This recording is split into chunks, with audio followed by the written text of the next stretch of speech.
the pride of a death world. The Korthak were feared across the stars. Every world that knew their name spoke it in whispers. They were warriors born of fire, raised by storms, and hardened by a planet that seemed to hate life itself, their homeworld. Varkos was no paradise. It was a furnace of death. The air burned with poison. The seas boiled with acid. The skies raged with lightning. And the land crawled with creatures that could tear a warrior apart in seconds. Yet the Korthak not only survived, they thrived. To live on Varkos meant to endure pain, hunger, storms, and endless battles. To grow strong, they're meant to rise above every challenge and crush every enemy. And so the Korthak called themselves the only true Deathworlders. For ages, this belief gave them pride. They raided weak races and laughed at fragile creatures who hid behind walls and machines. They boasted that no other species could ever match their strength or their fury. Even the galaxy itself seemed to accept this truth. Empires avoided them, traders paid them, and enemies feared them. The Korthak walked tall, carrying arrogance like a crown. Among their people, the stories of Varkos were told as sacred lessons. Children learned to fight before they could walk. The old reminded the young that survival was the only law. And every warrior who left the planet carried the same words in their heart. We alone are the masters of death. We alone are Deathworlders. But one day, whispers began to spread. At first they were small, carried on merchant ships, and spoken by mercenaries in secret. They told of a planet far away, on the edge of known space, a planet called Earth. The Korthak laughed when they heard. How could another world compare to Varkos? How could another people dare to survive like them? But the whispers did not stop. They grew louder, heavier, harder to ignore. The stories spoke of humans, a strange species that lived on Earth. Their world was a place of ice and fire, storms and deserts, predators and plagues. It was said that humans faced dangers every day, yet they still built cities, still sang songs, still laughed at the sky. It was said they healed quickly, adapted quickly, and learned to use every tool and trick to keep living. Some even claimed that humans did not just endure their world, they mastered it. The Korthak elders sneered at such tales. Lies, they said. No species can rival Varkos. No species can rival us. But not everyone dismissed the rumors. Younger warriors listened with curious ears. They wondered how fragile-looking beings could face storms and beasts as cruel as their own. Among them was a young fighter named Relka. Her heart burned with questions. And though she trained like all others, she could not push away the thought. What if the whispers were true? What if they were not alone? The High Council of the Korthak soon grew restless. Their pride was too great to allow even rumors to exist, and so they made a decree. A great warship would travel to Earth. Their mission was simple: test the humans, measure their strength, and prove once more that the Korthak were the only Deathworlders. The ship was built with steel and fire. Its warriors chosen from the strongest of the clans. Karvos, the old champion scarred by beasts and battles, led them. He laughed at the mission and mocked the whispers. These humans will beg for mercy, he said. And when we crush them, the galaxy will remember that no one rivals the Korthak. The younger warriors cheered, their blood hot with pride. But Relka stayed silent, her eyes fixed on the stars. She felt something the others would not admit. She felt doubt. The journey through the void was long, but the warriors filled it with boasts and sparring. They sharpened blades, tested armor, and spoke of easy victory. Yet in quiet moments, Relka looked out at the galaxy and thought of Earth. She imagined storms like Varco's, predators like theirs, people standing strong in spite of fear. The idea both frightened and excited her. At last, the warship reached the Sol system. The Korthak crowded at the viewing windows, eager to see a weak and fragile world. But what they saw made their voices falter. Earth filled their eyes with wild beauty and danger. They saw mountains capped with ice, deserts burning like fire, oceans roaring with storms, forests alive with predators. They saw volcanoes spill rivers of flame. They saw hurricanes spin across the seas. Earth looked alive, violent, untamed. It was no gentle cradle. It was a battlefield. The warriors whispered to one another, some in awe, some in fear. Kavos growled and tightened his fists. "Do not be fooled by sights," he said. "Only the people matter, and they will break before us." But Relka's heart beat harder as she looked at the blue and green world. She could feel it even before meeting them. The humans were not prey, and for the first time in her life, Relka wondered if the Korthak were truly alone, or if they had just found equals. The encounter, the Korthak warship, entered Earth's orbit with fire and thunder. Its hull glowed as it cut through the upper atmosphere. To the warriors inside, this was a moment of triumph. They had come to test a new species, to crush the whispers, to prove once again that they were the only Deathworlders. Kavos, the old champion, stood before his warriors, his voice booming. Today we remind the galaxy who rules death itself. Humans may fight storms. Humans may fight beasts. But they have never faced us. We will show them fear, and when they kneel, we will laugh. The warriors roared with pride, striking their weapons against their armor, their blood burning for battle. But Relka did not join the roar. She stood near the viewport, her eyes fixed on the planet below. Her chest felt tight, her breath quick. Earth was no weak world. She could feel it. The warship descended, and soon human cities appeared on the horizon. Lights burned against the night. Towers rose from the ground, and vehicles crossed wide roads like rivers of fire. The warriors muttered in surprise. They had expected primitive huts, not a living world of machines and order. Kavos sneered. They hide in their walls. Just like all weaklings, steel is their shield, not strength. Yet Relka noticed something different. The humans were not hiding. They were moving, working, building. Even as storms raged in the distance, when the warship landed, the earth shook. Dust rose, alarms echoed, and humans gathered in groups to watch the giants descend. The Korthak towered over them, their scaled bodies strong, their armor dark as night. But the humans did not run. They stood, their eyes steady, some with fear, some with defiance. Kavos laughed. Look at them, soft skin, fragile bones. Yet they dare to stare at us. The leader of the humans stepped forward. He was smaller than the Korthak, his frame thin compared to their massive forms. But his eyes burned with a strange fire. He spoke in a strong voice. You come with weapons and arrogance, but we will not bow. The translator hummed, carrying the words into the ears of the Korthak. Some laughed, others growled, but Relka's heart stirred. This human was not afraid. Kavos stepped forward, his voice a growl. Then we will test you, human.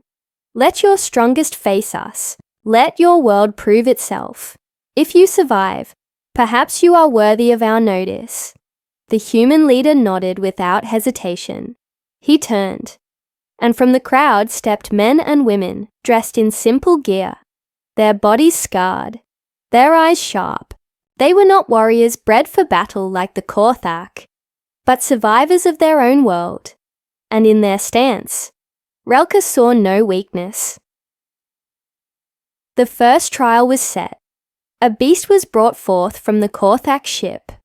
a predator from Varkos, with claws like blades and skin like stone. It snarled, its roar shaking the ground. The humans did not run. One of them stepped forward, with nothing but a spear in hand. The fight was brutal.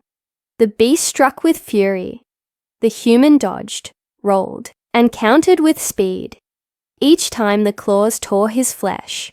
He rose again, blood dripping, breath heavy, but never giving up. And when the spear finally struck true, piercing the beast's throat, the human collapsed. Not in defeat, but in victory. The Korthak warriors stared in silence. They had expected fear, but they had seen fire. They had expected weakness, but they had seen will. Even Karvos's grin faltered for a moment, before he growled, "Luck, nothing more. Let us see more trials. Let us see if they can endure again, one by one." Humans faced more tests. They lifted weights, endured pain, fought against storms conjured by machines. Every time they struggled, every time they bled, but every time they rose. It was not strength alone that carried them. It was something else. A refusal to stop, a refusal to kneel. Relka's heart pounded as she watched. These humans were fragile compared to her kind, yet they carried something inside that even the Korthak respected. They did not fight because they were bred for it. They fought because they chose to, and that choice made them dangerous. The crowd of humans cheered for their champions, not with fear, but with pride. Their voices rose like thunder, echoing across the field. The Korthak warriors shifted uncomfortably, unused to prey that celebrated battle. Instead of fleeing it, Karvos growled again, but his eyes betrayed unease. Perhaps these humans were not so weak after all. As night fell on Earth, the humans stood tall, their scars glowing under the lights, their eyes unbroken. Relka whispered under her breath, "They are not prey. They are Deathworlders too." The words chilled her, even as they set her soul on fire. For the first time in her life, she felt that the Korthak were not alone. The first clash, the Korthak had seen enough trials of beasts and storms. Now they wanted direct combat. Karvos stood in the center of the arena, his voice like rolling thunder. "No more games, no more tricks. Tonight, humans will face us in battle, warrior against warrior, fist against fist." His words carried across the field, and the Korthak warriors roared in approval, their pride swelling. The human leader did not flinch. He stepped forward and spoke firmly. "We accept, but understand this. We do not fight for sport. We fight for survival. We fight for each other." The translator hummed again, carrying the words to alien ears. Some Korthak laughed at the boldness. Others growled, eager for blood, but Relka felt her chest stir once more. Survival and unity. Those were not the words of the weak. The first match began.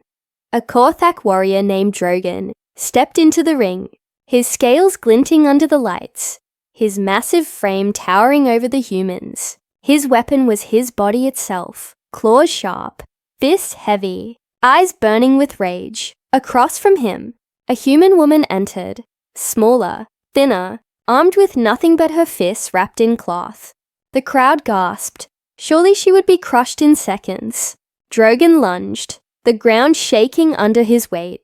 The human sidestepped, quick as lightning, striking his ribs with a sharp punch. The blow barely moved him, but it was fast, faster than most of his kind had ever faced. Drogan roared and swung, claws slicing the air, but again she ducked, rolled, and struck again. Her body was fragile, but her speed was unmatched. The battle lasted longer than any Korthak expected. Blow after blow she evaded, countered, endured. Drogan's fury grew, his strikes wilder, heavier, until finally with one mistake, the human landed a crushing kick to his knee. The giant stumbled, his roar turning to pain. Though he rose again, blood dripping from her own wounds, the human never backed away, and when Drogon fell to one knee, unable to stand, the crowd fell silent. The human leader raised his voice. "Do you see now? We are not strong in size, but in will, we do not bow." The Korthik shifted, some in anger, some in unease. They had expected an easy victory, not a contest that shook their pride. The second match followed. This time, a human man stepped forward, scarred, tall for his kind, but still dwarfed by the hulking alien across from him. The Korthak warrior, Rek, carried a massive warhammer, his muscles rippling with every move. The human carried nothing, only his hands. Karvos sneered. He comes to his death unarmed. But as the clash began, it became clear the human's weapon was not steel. It was cunning. Every swing of the hammer was dodged. Every strike turned into a trap. The human grabbed stones from the ground, used the terrain, used every trick. Rek grew tired, his strength fading with every miss. And with a final leap, the human struck his jaw, sending the giant crashing into the dirt. The crowd erupted in shock. 2 battles, 2 victories for the humans. Karvos's face darkened, his pride burning like fire. He shouted, "Enough of this! One final clash, one final test. I will fight myself and end this insult." The humans fell silent, for they knew this was no ordinary opponent. Karvos was a legend, undefeated, a monster of war. His name carried fear across the stars.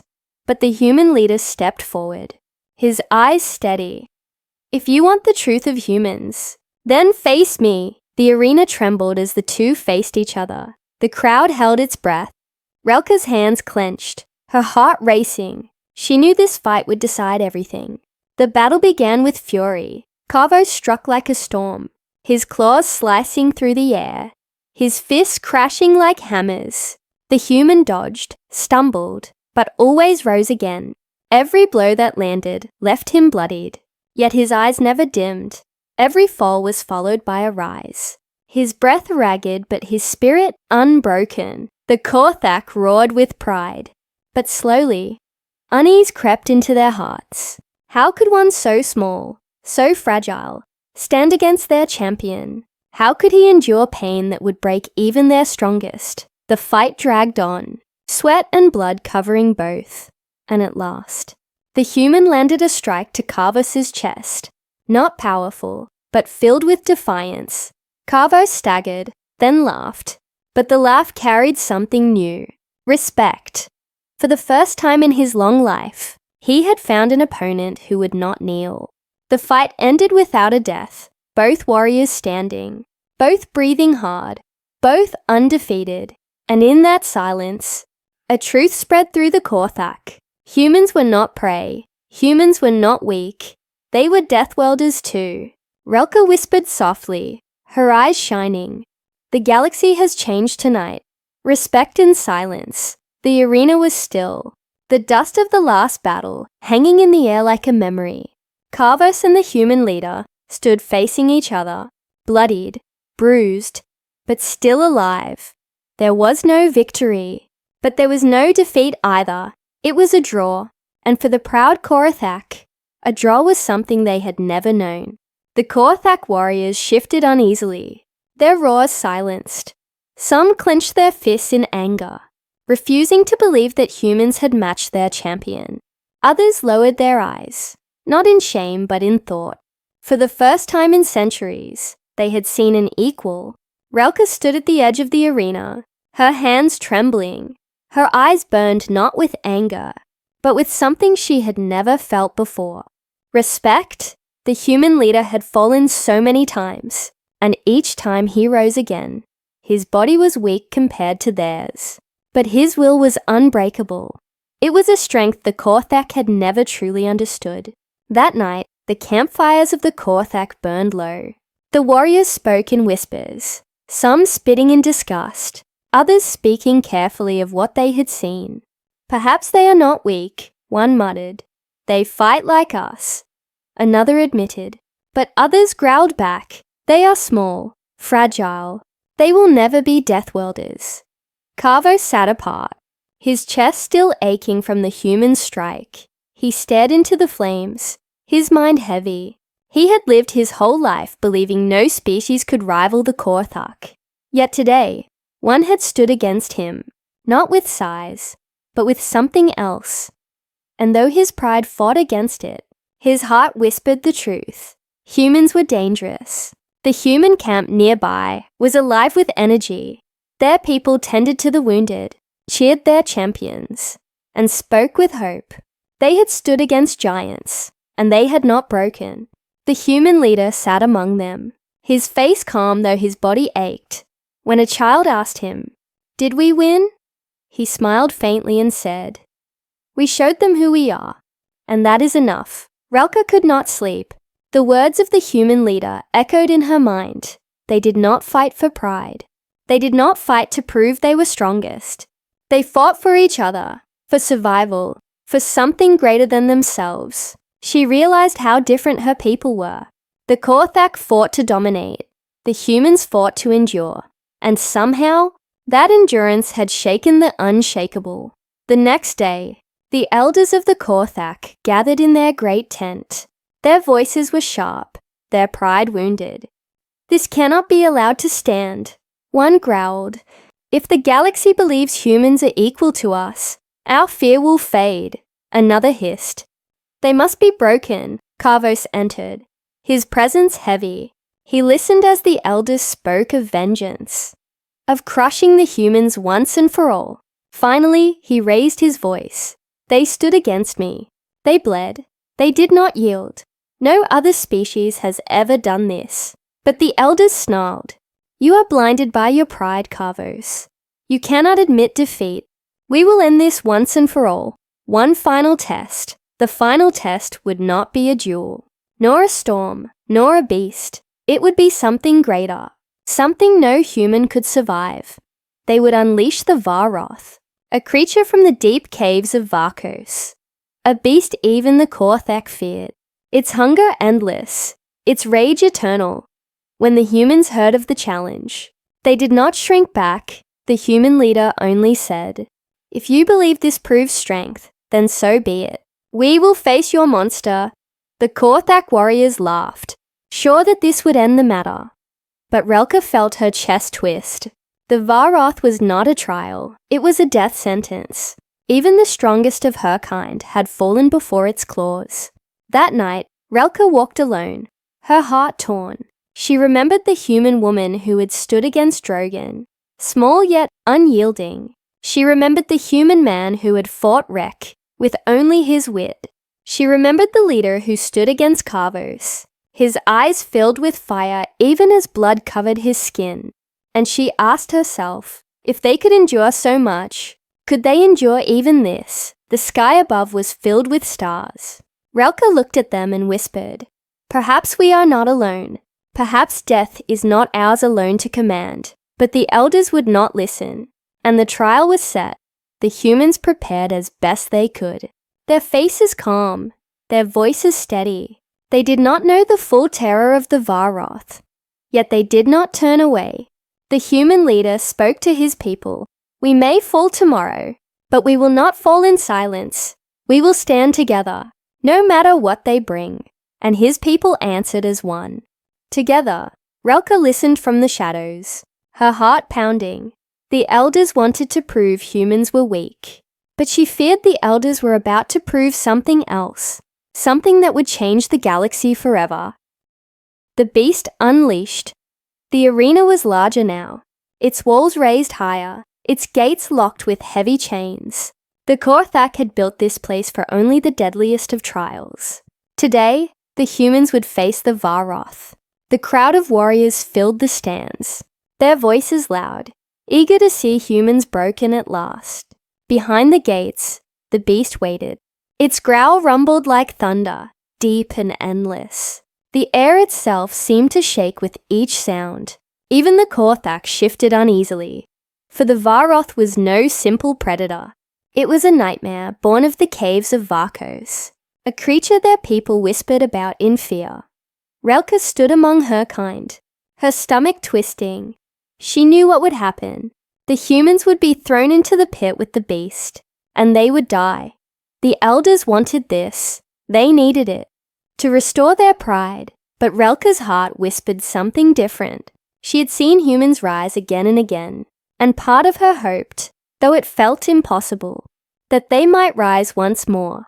The human leader entered the arena with his chosen companions, men and women with scars on their faces, weapons in their hands. They looked small in the shadow of the high walls, but their eyes were steady, their voices silent but strong. They knew they were walking toward death, but they walked without fear. The gates shook as chains were pulled free. The crowd grew silent, holding its breath. Then with a roar, the Varroth burst into the arena. Its body was massive, covered in dark spines, its mouth filled with endless rows of teeth, its eyes glowing red with rage. The ground shook as it stepped forward, its claws tearing stone like paper. The humans raised their weapons, spears, shields, blades made from their own world. The beast charged, its roar splitting the air. The first strike was brutal. A human was thrown aside with a single swipe, his body broken, but the others did not run. They closed ranks, standing shoulder to shoulder. The human leader shouted, "Hold the line!" His voice echoed across the arena, carried not by strength, but by will. The humans braced as the beast struck again, shields cracking, bodies thrown, yet still they rose. Their blades cut into the beast's hide, shallow at first, but enough to draw blood. The crowd gasped, for even the Korthek had struggled to wound the Varroth. Karvos leaned forward, his eyes burning. He had fought this creature once, and barely survived, and now he watched as fragile humans stood against it with courage that even his kind could not deny. The beast roared again, sweeping its tail, sending humans crashing into the walls. Blood spilled, bones cracked, but still they rose. Their unity held them together, each one fighting not for themselves, but for the others. Relka's chest burned as she watched, tears in her eyes. This was not weakness. This was not fragility. This was strength beyond anything her people had ever known. But it was not enough. The beast was too strong, its rage too great. One by one, the humans began to fall. Relka could not watch any longer. Her pride as a Korthek screamed for silence, but her heart as a warrior refused. She leapt into the arena, her blade flashing, her voice roaring. The crowd gasped in shock. A Korthek fighting beside humans. Such a thing had never been seen. The beast turned its glowing eyes on her, snarling. But Relka stood firm, shouting to the humans, "Together, strike together," and for the first time, human and Korthek fought side by side. Their blades cut deeper, their strikes faster. When one fell, another pulled them back. When one stumbled, another gave support. The beast howled in fury as wound after wound opened on its hide. The arena shook with the battle, dust rising, stone cracking, blood painting the ground. At last, the human leader raised his spear, broken and bent, and with a final cry, he drove it into the beast's eye. The Varroth screamed, thrashing, before crashing to the ground, its massive body shaking the earth as it lay still. The arena fell into silence. The humans stood bloodied, broken, but alive. Relka stood among them, her chest heaving, her eyes meeting theirs for a long moment. No one spoke, no one moved, and then slowly, the Korthak warriors in the crowd lowered their weapons, their roars gone, their pride shaken, replaced with something else. Respect. The elders glared, their faces pale with anger. This was not the ending they wanted, but no one could deny what they had seen. Humans and Korthak together had slain the beast, something no one believed possible. Relka whispered, her voice trembling but proud, "They are Deathworlders too." The revelation. The arena still smelled of blood and dust. The body of the Varroth lay heavy on the stone, its spines broken, its jaws cracked, its red eyes finally dim. The humans stood together, bruised and scarred. Leaning on one another for support, Relka stood with them, her blade dripping with the monster's blood, her chest heaving, her heart racing. The crowd of Korthak was silent. No cheers, no laughter, no mocking roars. They had expected human death, but they had witnessed something greater. They had seen unity, courage, and survival. For the first time, the proud Korthak looked at humans not as prey, but as equals. Kavos rose from his seat, his massive frame looming. He looked down at the humans, his eyes dark, his pride wounded. Yet within his heart burned a flame of respect he could not deny. Slowly, he raised his hand to his chest and gave a warrior's salute. The Korthak warriors gasped, for Kavos had never given such a gesture to an outsider. One by one, other warriors began to mirror him, their fists striking their chests, until the arena shook with the sound. The elders watched in fury. This was not their plan. This was not the lesson they wanted their people to learn. Silence them. One hissed, "Do not let this madness spread." Another growled, but their words were drowned by the roar of their own people.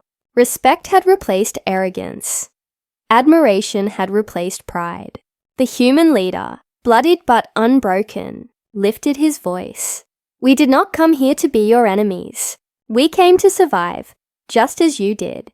Your world is harsh. Our world is harsh. Your people endure pain.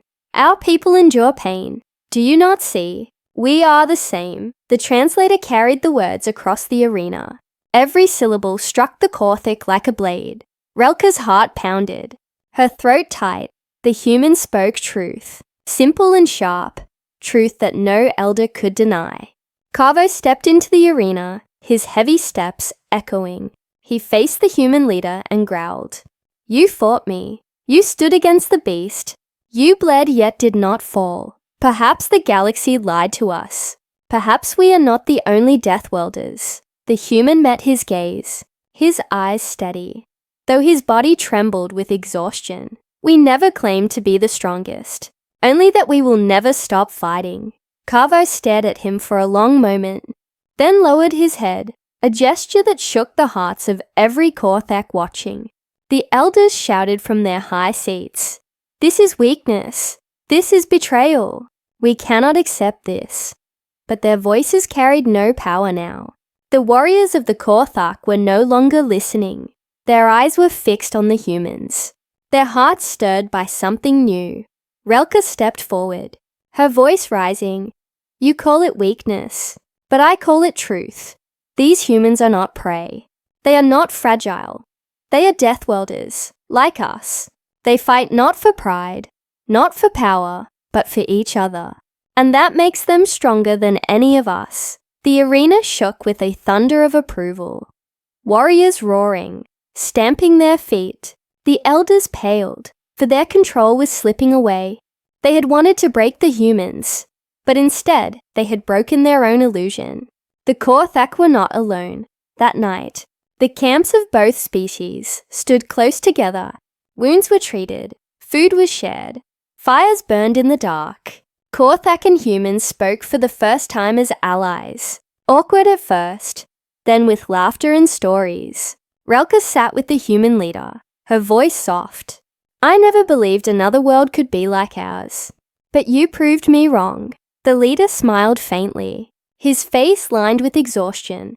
"And I never thought giants could fight beside us. But today you proved me wrong." Kavos sat apart, silent, his pride still heavy, but his heart conflicted. He had spent his life believing in the strength of his people alone, but he could no longer deny the truth. Humans had endured everything. Humans had fought like demons. Humans had stood unbroken. For the first time, he wondered if perhaps strength was not only about surviving alone, but surviving together. The stars burned bright above them. Two Deathworld people sitting under the same sky. The galaxy had changed, though it did not yet know, and the elders, watching from the shadows, knew they had failed. Their pride was broken, their fear of losing control now real, and they whispered of schemes yet to come. But for now there was peace. For now, There was respect, and for the first time, humans and Korthak shared the fire of survival. Brothers of Deathworlds, the night fires burned low, but the energy between humans and Korthak burned brighter than the flames. Stories were shared, wounds were cleaned, warriors of both species sat together, no longer as rivals, but as survivors. Yet in the shadows, the elders whispered in anger, their pride shattered, their power slipping. They had ruled with fear, but respect had stolen their control. At dawn, the elders called the people to the great hall. Their voices echoed, sharp and bitter. These humans are not Deathworlders, one declared. They are liars. They are tricksters. They weaken us with false friendship. But the crowd did not roar in agreement. They stood silent, their eyes hard, their hearts no longer blind. Karvos rose, his voice heavy with command. No, elders! You are wrong. I fought them. I bled with them. I saw them stand against the Varoth. If they are weak, then so am I. If they are liars, then so is my own blood. The hall shook with murmurs, warriors nodding, some slamming their fists to their chests in agreement. Relka stepped forward, her blade raised. We cannot deny the truth. We fought side by side, and together we lived. The humans do not weaken us. They make us stronger. Her words rang clear, simple, impossible to ignore. The elders hissed with rage, but they could feel their grip slipping. Desperate, they revealed their final threat. If you will not listen, then you will face the trial of fire. Both human and Korthak will be cast into the flames, and those who crawl out will be the true Deathworlders. The crowd gasped. Even among the Korthak, the trial of fire was sacred, a test so brutal that few had ever survived. It was not a test of strength, but of spirit, and now the elders would use it to destroy both humans and their own people, if it meant clinging to power. The human leader did not flinch. He stepped forward, his voice steady. Then we accept. If this is your truth, then we will face it together. His people did not hesitate, their eyes filled with the same unbroken fire. Relka and Karvos exchanged a glance, then nodded. The humans would not walk into the fire alone. The trial began at sunset. The ground cracked, and smoke rose as the gates of the fire pit opened. Lava flowed, flames roared, the air itself burned to breathe. The crowd watched from the edges, their hearts trembling. Humans and Korthak stepped into the inferno, side by side. The heat seared their flesh, smoke filled their lungs, stones burned their feet. Some stumbled, some cried out, but each time, hands reached out, human and Korthak pulling one another forward. The trial was not meant to be survived, but together they endured. Karvos lifted fallen humans onto his back, his massive frame shielding them from the flames. Humans poured water over Korthak burns, their quick thinking saving lives. Relka cut a path through collapsing stone, her blade glowing red in the heat. The human leader limped at the front, his voice hoarse but strong. One step more, one breath more. Together, the elders watched in fury as the impossible unfolded. The fire had been meant to kill, but instead it had forged something greater. When at last, after endless hours, the survivors stumbled out of the flames, their bodies broken, but their spirits unyielding. The crowd roared, not in scorn, not in anger, but in awe. Humans and Korthak stood together, ash covering their faces, scars marking their bodies. The trial had not divided them.